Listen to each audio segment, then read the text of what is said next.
दोस्तों, मैं मंजू हल्द्वानी उत्तराखंड से। दोस्तों, हम नर्सरी से प्लांट लेके आते हैं, फ्लावरिंग प्लांट लाते हैं और उसमें नर्सरी में हमें बहुत अच्छी फ्लावर्स खिले हुए दिखते हैं, तो उनको देखकर हम फ्लावरिंग प्लांट को लेके आते हैं। और फिर कुछ दिन में तो हमारे यहाँ एक दो फूल खिलते भी हैं लाने के बाद, पर कुछ समय के बाद उसमें फ्लावरिंग बंद हो जाती है और वो प्लांट धीरे धीरे डल होने लग जाता है। तो ऐसा क्यों होता है? आज मैं आपसे इन्हीं सब चीज़ों के बारे में बात करूँगी कि आप नर्सरी से लाए हुए प्लांट की किस तरह से केयर करें कि जैसे नर्सरी में उसमें फ्लावर खिलते हैं वैसे ही हमारे घर पर भी उस पर फ्लावरिंग खिलती रहे।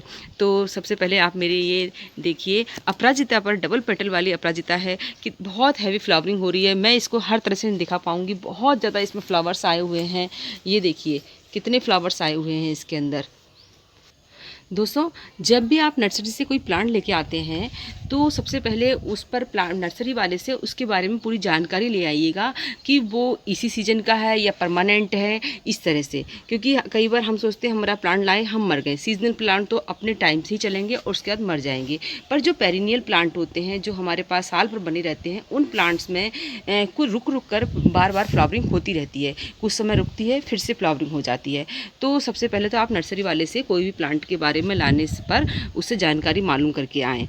फिर जब हम उस प्लांट को घर पर लेके आते हैं तो उसको लाते ही जो है आपने उसको ट्रांसप्लांट नहीं करना है। लाकर कुछ दिनों तक अपने जो प्लांट है हमारे पास उनके साथ उसको रख देना है। तो उससे प्लांट का थोड़ा सा है जो जिस एटमॉस्फेयर से आता है हमारे वाले घर के एटमॉस्फेयर में सेट होने में उसको थोड़ा टाइम मिल जाता है।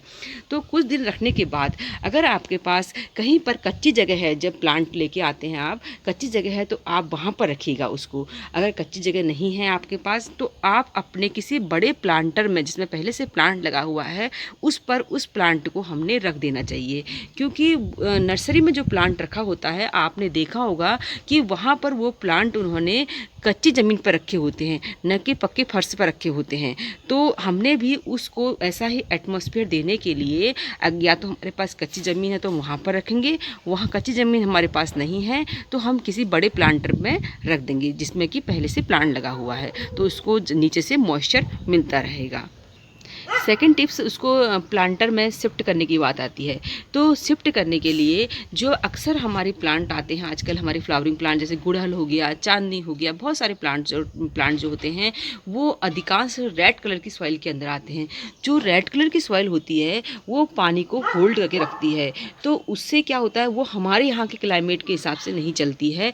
उसमें नर्सरी वालों के लिए बहुत दिन तक, क्योंकि वो ट्रैवलिंग करते हैं प्लांट्स, तो उसमें उनमें रोज़ पानी नहीं दे सकता, इसलिए उसमें रेड सॉइल का यूज़ किया जाता है। तो हम अपने घर में लाकर उसके लिए एक फर्टाइल सॉइल बनाएं। फर्टाइल सॉइल में आप उसमें जो है अपनी गार्डन की सॉइल मिलाइए या जो भी आप कहीं से सॉइल लेके आएँ वो सॉइल मिलाइए। फिर उसमें थोड़ी सैंड मिलाइए, थोड़ी कंपोस्ट मिलाइए, थोड़ी नीम खली रख लीजिए, थोड़ा सा फंजीसाइड डाल दीजिए, फंजीसाइड नहीं है तो हल्दी डाल दीजिए, दालचीनी डाल दीजिए, कुछ भी जो चीज़ें आपके पास हैं खूब अच्छी तरह से मिक्स करके फिर उस आप जो जिस प्लांटर में लगाना है उसमें लगाइए।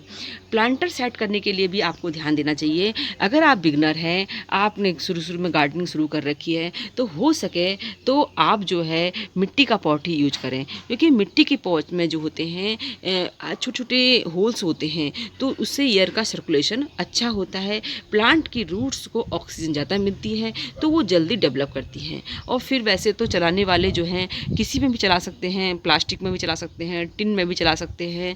और जब प्लास्टिक के प्लांटर को हम बाहर रखते हैं तो प्लांटर में क्या होता है, जब गर्मी होती है, गर्मी के दिनों में उसमें उसकी प्लांट किसी भी प्लांट्स की रूट्स बाहर की साइड ज़्यादा फैलती हैं। तो गमले की जब हम प्लांट्स को निकालते हैं, आप किसी पॉट से निकालते हैं तो आप देखिएगा पूरा रूट से भरा होता है, बाहर की तरफ रूट्स बहुत होती है। तो वो रूट जो होती हैं गर्म प्लास्टिक के संपर्क में आने से थोड़ा बहुत बर्न होने का रहता है। तो अगर आपके पास मिट्टी का पॉट है सबसे बेटर है। फिर अगर आप इसको प्लास्टिक के पॉट में लगाएंगे तो उसमें ड्रेनेज होल ज़्यादा बनाइएगा, और जो मिट्टी का पॉट है उसमें सेंटर में जो है एक बड़ा सा ड्रेनेज होल बनाकर उसी से काम चल जाता है। मैं अक्सर कहती हूँ कि मैं उसके ऊपर कपड़ा रखती हूँ, तो कई लोगों ने मुझसे पूछा है कि कपड़ा क्यों रखते हो आप, बहुत सारे क्वेश्चन आए मेरे पास। तो कपड़ा मैं इसलिए रखती हूँ कि जिससे कि मेरे गार्डन की मिट्टी जो है वो बाहर न निकले। पॉट को हम जहाँ पर रखते हैं आपने देखा होगा वहाँ पर थोड़ी थोड़ी मिट्टी इकट्ठी जाती है, कपड़ा रखने से वो मात्रा कम हो जाती है। तो इसलिए मैं उसके नीचे कपड़ा रखती हूँ। फिर वो प्लांट को लगाएंगे, प्लांट को लगा के कुछ दिन हो सके तो आप शेडी प्लेस में रख दीजिए। रेनी सीजन है तो कोई ज़रूरत नहीं है, बाहर ही रख दीजिए और उसके बाद उसको धूप में रखिए। अब आती है प्लांट पर, जो है फ्लावरिंग प्लांट है तो उसमें जो है दोस्तों किसी भी प्लांट के लिए गुड़ाई, निराई, क्रोनिंग और डेड हेडिंग बहुत ज़रूरी होती है।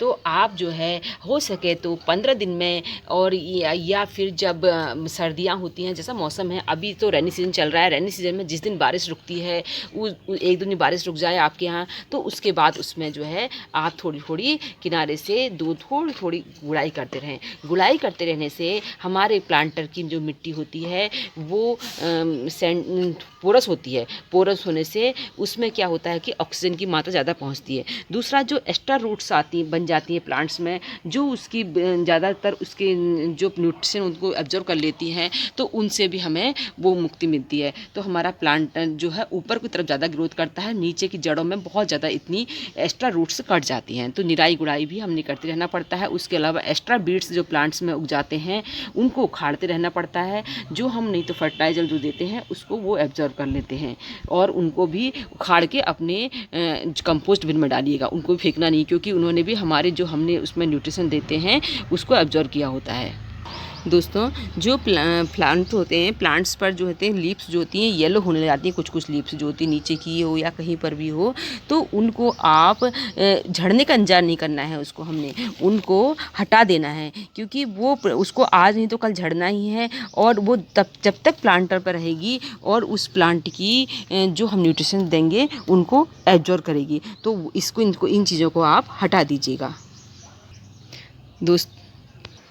दोस्तों जब भी आपके प्लांटर में जो फ्लावरिंग होती है, तो फ्लावरिंग होने के बाद जो है कुछ कुछ लास्ट में जो है बच जाते हैं, तो उसमें 2-3 ये फ्लावर देखिए, ये है एक्जोरा का प्लांट। एक्जोरा में जो है ये फ्लावरिंग हो रही है, खूब अच्छी फ्लावरिंग चल रही है, पर जो ये प्लांट जो छोटे छोटे बाद में बच जाते हैं, आप इसको पूरा ख़त्म होने का इंतजार मत करिएगा, उससे पहले ही उसको हटा दीजिएगा।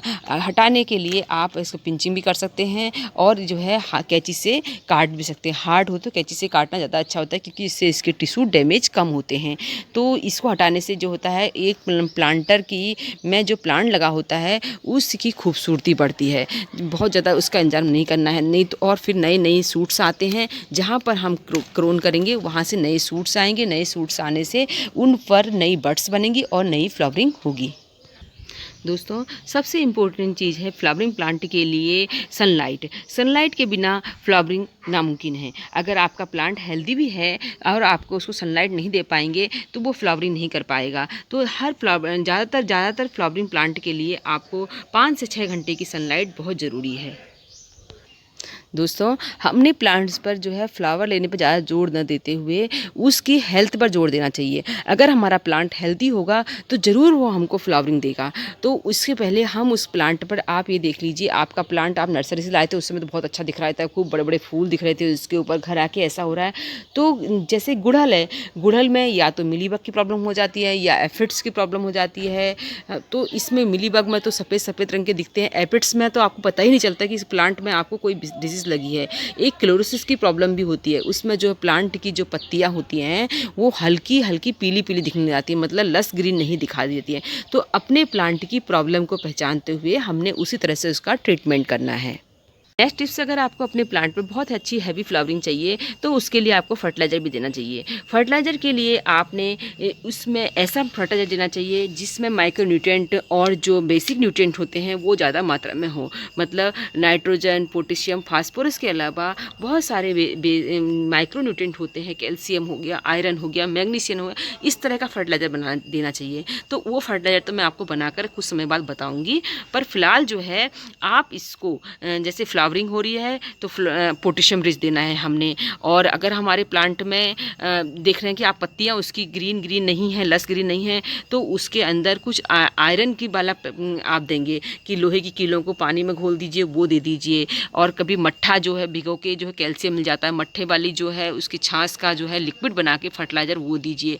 और केले के छिलकों को पानी में घोल के कभी कभी वो दे दीजिए। कभी चावल धोए का पानी और दाल धोए का पानी इकट्ठा करिए, वो दीजिए। तो उससे उससे क्या होता है कि, और ये चीज़ें ये नहीं कि हमने सब आज एक दे दिया कल दूसरा दे दिया, नहीं, अभी हमने एक चीज़ दी है तो 5 दिन आप रुक जाइएगा उस प्लांट को। अगर किचन वेस्ट भी आप देते हैं तो उसके अलावा भी 5 दिन बाद आप उसको दूसरा फर्टिलाइजर देंगे। तो इससे क्या होते हैं, अगर प्लांट को कोई बीमारी नहीं होगी तो ज़रूर वो आपकी फ्लावरिंग हैवी करेगा और आपका प्लांट बहुत लॉन्ग टाइम तक आपके साथ रहेगा। नेक्स्ट ये है कि हमारे पास जो होता है बहुत सारे सीड्स हम घर में ही तैयार कर सकते हैं जब हम फ्लावरिंग प्लांट लगाते हैं। जैसे ये देखिए खूबसूरत जीनिया है, कितना खूबसूरत कलर है इसका। अब ये सूख जाएगा थोड़ा सा तो मैं इसको हटा के रख दूँगी, तो मेरे पास खुद भी सीड तैयार हो जाते हैं। तो और इसको काटने से क्या होगा, मैं यहाँ से इसको कट कर दूँगी तो यहाँ पर से 2 शूट्स आएंगी, 2 शूट्स आने से उस पर नई फ्लावरिंग होगी। तो इन चीज़ों को ध्यान रखते हुए हमने अपने प्लांट्स का केयर करनी है। तो फिर मिलेंगे किसी दूसरे वीडियो में, तब तक के लिए नमस्कार।